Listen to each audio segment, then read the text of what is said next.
Welcome friends, RV educator channel में आप सबका बहुत बहुत स्वागत है। आज क्लास 11 साइकोलॉजी का सीबीएसई का सेकेंड चैप्टर मनोविज्ञान की जांच विधियां, इनके ऑब्जेक्टिव टाइप क्वेश्चन आंसर देखते हैं। 35 क्वेश्चंस का सेट है। आइए क्वेश्चंस की तरफ चलते हैं। फर्स्ट क्वेश्चन है, मनोविज्ञान की सबसे पुरानी विधि कौन सी है? निरीक्षण विधि, अंतर्दर्शन विधि, साक्षात्कार विधि या मनोविश्लेषण विधि? आप इसका उत्तर सोचिए। आइए आंसर देखते हैं। आंसर है अंतर्दर्शन विधि। आइए नेक्स्ट क्वेश्चन पे चलते हैं। स्वाभाविक परिस्थितियों में घटित व्यवहार का अवलोकन तथा आलेखन क्या है? प्रयोग विधि, अंतर्निरीक्षण विधि, निरीक्षण विधि या परीक्षण विधि? आइए देखते हैं। आंसर है निरीक्षण विधि। नेक्स्ट क्वेश्चन है, विज्ञान का प्रारंभ किससे होता है? अंतर्दर्शन विधि से, निरीक्षण विधि से, निदान से या किसी से नहीं? आइए आंसर देखते हैं, निरीक्षण से। नेक्स्ट क्वेश्चन है, अपनी अनुभूतियों का स्वयं द्वारा अध्ययन क्या है? मनोविश्लेषण है, प्रयोग है, अंतर्दर्शन है या निरीक्षण है? अपनी अनुभूतियों, प्रश्न पे ध्यान दीजिए। आंसर है अंतर्दर्शन। प्रश्न में ही उत्तर कुछ कुछ छुपा रहता है। आइए नेक्स्ट क्वेश्चन देखते हैं। कौन सी विधि पशुओं पर प्रयुक्त नहीं की जा सकती? प्रयोगात्मक विधि, अंतर्दर्शन विधि, निरीक्षण विधि, वैद्युत दीप्तीकरण विधि? पशुओं पर। आइए देखते हैं। आंसर है अंतर्दर्शन विधि। पशु तो बोल नहीं सकते हैं। आइए नेक्स्ट क्वेश्चन देखते हैं। मनोवैज्ञानिक जांच के कितने लक्ष्य हैं? 2, 4, 5 या 7? आपको आंसर जरूर पता होगा। आइए आंसर देखते हैं। 5। ये 5 लक्ष्य कौन कौन से हैं? वर्णन, बोध, पूर्व कथन, नियंत्रण तथा उपयोग। आइए नेक्स्ट क्वेश्चन देखते हैं। मनोवैज्ञानिक जांच के लक्ष्य में किसे शामिल नहीं किया जा सकता? वर्णन, बोध, नियंत्रण या सौहार्द संबंध? आइए आंसर देखते हैं। आंसर है नियंत्रण। ये लक्ष्य नहीं हो सकता ना, नियंत्रण। 5 लक्ष्य भी बताया गया। आइए नेक्स्ट क्वेश्चन देखते हैं। अंतर्निरीक्षण विधि का प्रतिपादन किसने किया? फ्रायड ने, वाटसन ने, गेस्टाल्ट ने या वुंट ने? आइए आंसर देखते हैं। आंसर है वुंट ने। उन्होंने पहली प्रयोगशाला खोली तो इसी विधि से उन्होंने प्रयोग करना शुरू किया। आइए नेक्स्ट क्वेश्चन देखते हैं। वाटसन ने किस अध्ययन विधि को सबसे अधिक महत्वपूर्ण बतलाया था? अंतर्निरीक्षण विधि, प्रेक्षण विधि, प्रयोग विधि या नैदानिक विधि? आइए आंसर देखते हैं। आंसर है प्रेक्षण विधि। नेक्स्ट क्वेश्चन है, मनोवैज्ञानिक अनुसंधान के दौरान जिस चर को नियंत्रित करके रखा जाता है उसे क्या कहते हैं? स्वतंत्र चर, बहिरंग चर, आश्रित चर, इनमें से कोई नहीं। चर को नियंत्रित करके रखा जाता है। आंसर निश्चित ही आपको पता होगा। आंसर है बहिरंग चर, बाह्य चर। नियंत्रित दशाओं में करते हैं। नियंत्रित दशा किस चीज को नियंत्रित करके करते हैं? बाह्य चर को, बहिरंग चर को।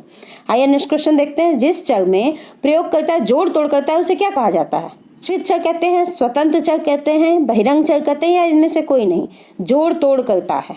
निश्चय ही आपको आंसर पता होगा। आंसर है स्वतंत्र चर। नेक्स्ट क्वेश्चन है, किसी विशेष कार्य वातावरण से प्राप्त सूचनाओं को आप किस श्रेणी का मनोवैज्ञानिक प्रदत्त कहेंगे? आंसर बताइए, इनमें से कौन सा होगा? भौतिक प्रदत्त, नैदानिक प्रदत्त, सांख्यिकीय प्रदत्त? कोई नहीं। आंसर है भौतिक प्रदत्त। आइए नेक्स्ट क्वेश्चन देखते हैं। जिस चर के बारे में प्रयोगकर्ता पूर्व कथन करता है उसे क्या कहा जाता है? आश्रित चर, स्वतंत्र चर, बहिरंग चर, इनमें से कोई नहीं। पूर्व कथन किसके लिए कहा जाता है? जिससे आंसर मिलने वाला होता है। तो किससे आंसर मिलता है? आश्रित चर से। तो उत्तर होगा आश्रित चर। आइए नेक्स्ट क्वेश्चन देखते हैं। जिस प्रेक्षण में प्रेक्षक स्वयं ही व्यवहारों के अध्ययन में हाथ बटाता है उसे क्या कहा जाता है? स्वयं हाथ बटाता है। तो क्या हो गया? आंसर क्या होगा? सहभागी, असहभागी, प्रकृतिवादी या कोई नहीं? कौन सा प्रेक्षण होगा? सहभागी, क्योंकि स्वयं हाथ बटा रहा है, स्वयं उसमें भाग ले रहा है। आइए नेक्स्ट क्वेश्चन देखते हैं। निम्न किस विधि में मानसिक प्रक्रियाओं के घटित होने की प्रतीक्षा नहीं करनी पड़ती? निरीक्षण में, अंतर्दर्शन में, विकासात्मक या प्रयोगात्मक में?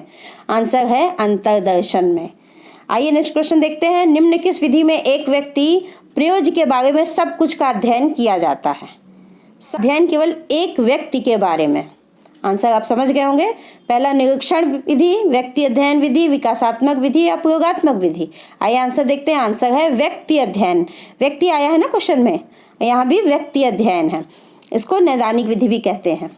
नेक्स्ट क्वेश्चन है, बालक के शारीरिक एवं मानसिक विकास के अध्ययन के लिए सबसे उपयुक्त विधि कौन सी है?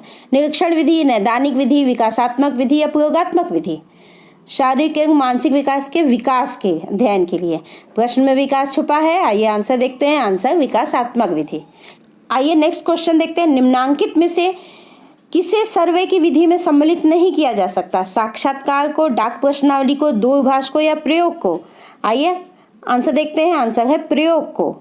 आइए नेक्स्ट क्वेश्चन देखते हैं। जब व्यक्ति के एक ही समूह या प्रतिदर्श का कई बार साक्षात्कार लिया जाता है तो इस तरह के सर्वे को क्या कहा जाता है? साक्षात्कार, डाक प्रश्नावली, दूरभाष या पैनल सर्वे? आइए आंसर देखते हैं। आंसर है पैनल सर्वे। नेक्स्ट क्वेश्चन है, जब कोई मनोवैज्ञानिक परीक्षण संगत या कंसिस्टेंट परिणाम देता है तो यह कहा जाता है मनोवैज्ञानिक परीक्षण में विश्वसनीयता है, या मनोवैज्ञानिक परीक्षण में वैधता है, या मनोवैज्ञानिक परीक्षण मानवीय है, स्टैंडर्डाइज है, या इनमें से कोई नहीं? आइए आंसर देखते हैं। कंसिस्टेंस, लगातार वही आंसर आता है तो क्या हो जाता है? ये विश्वसनीय हो जाता है। तो आंसर होगा मनोवैज्ञानिक परीक्षण में विश्वसनीयता है। आइए नेक्स्ट क्वेश्चन देखते हैं। जिस अध्ययन विधि में किसी एक व्यक्ति का गहन अध्ययन करके अनुसंधानकर्ता किसी निष्कर्ष पर पहुंचता है उसे क्या कहा जाता है? प्रश्न को ध्यान से देखिए, इसको हमने पहले भी देखा था, थोड़ा सा चेंज है। आंसर होगा प्रयोग विधि या फिर निरीक्षण विधि या नैदानिक विधि या अंतर्दर्शन विधि। आइए देखते हैं आंसर। आंसर है नैदानिक विधि। इसे क्या कहते हैं? केस स्टडी मेथड भी कहते हैं। नेक्स्ट क्वेश्चन है, अशाब्दिक परीक्षण में एकांश का स्वरूप क्या होता है? अशाब्दिक परीक्षण में जो आइटम्स होते हैं वो किस रूप में होते हैं? चित्तीय, पिक्टोरियल, शाब्दिक, वर्बल, मूर्त, कॉन्क्रीट या इनमें से कोई नहीं? फिर वही बात हुई, अशाब्दिक, प्रश्न में ही उत्तर छुपा है। शाब्दिक नहीं है तो क्या होंगे? आंसर है चित्तीय, पिक्टोरियल, पिक्चर भी दिखाया जाएगा। आइए नेक्स्ट क्वेश्चन देखते हैं। माध्य, मीन को आप किस तरह की विधि मानते हैं? परिमाणात्मक, गुणात्मक, अंशतः परिमाणात्मक तथा अंशतः गुणात्मक या इनमें से कोई नहीं? माध्य, माध्य कब निकलेगा? आइए आंसर देखते हैं। परिमाणात्मक, क्वांटिटेटिव। आइए नेक्स्ट क्वेश्चन देखते हैं। जब मनोविज्ञान अध्ययन का आधार दो चरों के बीच सहसंबंध होता है तो उसे क्या कहा जाता है? प्रश्न में क्या छुपा है? सहसंबंध होता है। आंसर समझिए। पहला है प्रयोग विधि, क्या ये आंसर होगा? प्रेक्षण विधि या सहसंबंधात्मक विधि या अंतर्दर्शन विधि? आंसर आप समझ गए होंगे। आंसर है सहसंबंधात्मक विधि। नेक्स्ट क्वेश्चन पे आते हैं। जिस प्रेक्षण में प्राणियों के व्यवहारों का अध्ययन उसके स्वाभाविक परिस्थिति में किया जाता है उसे किस तरह का प्रेक्षण कहा जाता है? सहभागी प्रेक्षण, प्रकृतिवादी प्रेक्षण, असहभागी प्रेक्षण? इसमें भी समझने की कोशिश कीजिए प्रश्न को। प्रेक्षण कहाँ होगा? स्वाभाविक परिस्थिति में। तो क्या होगा आंसर? प्रकृतिवादी प्रेक्षण। आइए नेक्स्ट क्वेश्चन देखते हैं। सुमेल करें। आपको क्वेश्चन मैच द कॉलम इस तरह से भी आ सकता है, फिल इन द ब्लैंक्स में भी आ सकता है, राइट है कि रॉन्ग है ऐसे भी आ सकता है, या फिर 4 ऑप्शन दिए हैं उसमें से आपको कोई एक ऑप्शन चुनने को भी आ सकता है। तो सुमेल करें मतलब मैच करें। क्या कौन सा मैच सही है?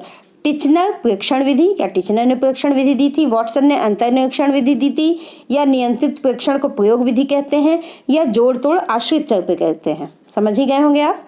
आंसर है नियंत्रित प्रेक्षण क्या होता है? प्रयोग विधि होती है। नेक्स्ट क्वेश्चन देखते हैं। मानसिक रोगों के निदान एवं उपचार के लिए निम्नलिखित में से कौन सी विधि अधिक उपयोगी? ये आंसर देखते हैं कौन सा हो सकता है? प्रश्नावली विधि, साक्षात्कार विधि या फिर मनोविश्लेषण विधि या अंतर्दर्शन विधि? मानसिक रोगी, आंसर क्या होगा? मनोविश्लेषण। आइए नेक्स्ट क्वेश्चन देखते हैं। नियंत्रित दशाओं के अंतर्गत किए गए अध्ययन को क्या कहा जाता है? निरीक्षण, साक्षात्कार, प्रयोग या अंतर्दर्शन? निश्चित ही आप आंसर जानते होंगे। आंसर है प्रयोग। नियंत्रित दशा कहाँ होती है? प्रयोगशाला में जब हम प्रयोग करते हैं। नेक्स्ट क्वेश्चन देखते हैं। प्रयोग का प्रथम महत्वपूर्ण सोपान क्या है? सोपान मतलब चरण। पहला है परिकल्पना निर्माण, दूसरा चरों का नियंत्रण, तीसरा प्रतिदर्श का निर्धारण, चौथा प्रायोगिक अभिकल्प। आंसर क्या होगा? परिकल्पना निर्माण। लेकिन अगर ऑप्शन में होता समस्या का निर्माण तो पहला प्रथम महत्वपूर्ण सोपान क्या होता? समस्या का निर्माण। आइए नेक्स्ट क्वेश्चन देखते हैं। स्वाभाविक परिस्थितियों में चरों का नियंत्रण करके किया जाए अध्ययन इसे क्या कहते हैं? स्वाभाविक परिस्थितियों में। आंसर देखिए। नियंत्रित परीक्षण, क्षेत्र प्रयोग, प्रयोगशाला प्रयोग, इनमें से कोई नहीं। आंसर क्या होगा? क्षेत्र प्रयोग, क्योंकि स्वाभाविक परिस्थिति मैंने हिंट दिया ना। आइए नेक्स्ट क्वेश्चन देखते हैं। अनुक्रिया चर को और क्या कहते हैं? अनुक्रिया, रिस्पॉन्स वेरिएबल। पहला आश्रित चर, दूसरा स्वतंत्र चर, तीसरा उद्दीपक चर, चौथा मध्यवर्ती चर। आंसर है आश्रित चर। स्वतंत्र चर देते हैं उसी पे तो अनुक्रिया करते हैं, तो अनुक्रिया चर कहते हैं ना, तो उसे आश्रित चर भी कहते हैं। आइए नेक्स्ट क्वेश्चन देखते हैं। वस्तु, घटना या प्राणी की मापनीय एवं परिवर्तनीय विशेषता को क्या कहते हैं? नियंत्रण कहते हैं, प्रायोगिक अभिकल्प कहते हैं, चर या परिवर्त कहते हैं, या इनमें से कोई नहीं? आंसर है चर या परिवर्त कहते हैं। चर किसे कहते हैं? वस्तु, घटना या प्राणी की मापनीय एवं परिवर्तनीय विशेषता को चर कहते हैं। आइए नेक्स्ट क्वेश्चन देखते हैं। प्रयोग की योजना को क्या कहते हैं? नियंत्रण कहते हैं, प्रायोगिक अभिकल्प कहते हैं, चर या परिवर्त कहते हैं, या इनमें से कोई नहीं कहते हैं? आइए आंसर देखते हैं। प्रायोगिक अभिकल्प। योजना क्या होगा कि हमने कैसे उसको करना है, इसका साँचा बनाया, और अभिकल्प क्या होता है? डिज़ाइन है, तो वही साँचा बनाना या डिज़ाइन करना एक ही बात हुई। आइए नेक्स्ट क्वेश्चन देखते हैं। निम्नलिखित किन चरों का परतंत्र चर पर प्रभाव नहीं पड़ता है? पहला मध्यवर्ती चर का, दूसरा उद्दीपक चर का, तीसरा अप्रासंगिक चर का, या इनमें से कोई नहीं? आइए आंसर देखते हैं। आंसर है अप्रासंगिक चर का। आइए नेक्स्ट क्वेश्चन देखते हैं। समस्या के प्रस्तावित उत्तर को क्या कहते हैं? आप सभी इसका आंसर बता सकते हैं। कल्पना कहते हैं, उद्दीपक कहते हैं, परिकल्पना कहते हैं, इनमें से कोई नहीं? आंसर है परिकल्पना, बिल्कुल सही। आइए नेक्स्ट क्वेश्चन देखते हैं। सार्थक अंतर नहीं है कि परिकल्पना किसे कहते हैं? शोध परिकल्पना को, शून्य परिकल्पना को, ऋणात्मक परिकल्पना को, या इनमें से कोई नहीं? आइए आंसर देखते हैं। शून्य परिकल्पना को। तो इस प्रकार फ्रेंड्स हमने 35 क्वेश्चंस का सेट देखा, इस चैप्टर को कवर किया। मनोविज्ञान में जांच की विधियाँ, इसके ऑब्जेक्टिव टाइप जितने तरह के क्वेश्चन बन सकते हैं वो हमने देखा। इसी प्रकार सभी चैप्टर्स के ऑब्जेक्टिव टाइप क्वेश्चन को हम लेकर आएंगे एक एक करके वीडियो में। हाँ, वीडियो को आप जरूर सब्सक्राइब कर लें, जिससे आपको पता चल सके कि कौन से वीडियो आ रहे हैं, और बेल आइकन भी जरूर दबा दें, क्योंकि उससे आपके पास नोटिफिकेशन पहुंच जाती है कि अब नेक्स्ट वीडियो ये आया है। अब जैसे जैसे टाइम नज़दीक आ रहा है एग्जाम्स के, आप अपने प्रिपरेशन को अच्छा करते चलें, और इन वीडियोज़ से आप क्वेश्चंस का पैटर्न जानें कि कैसे क्वेश्चन आते हैं।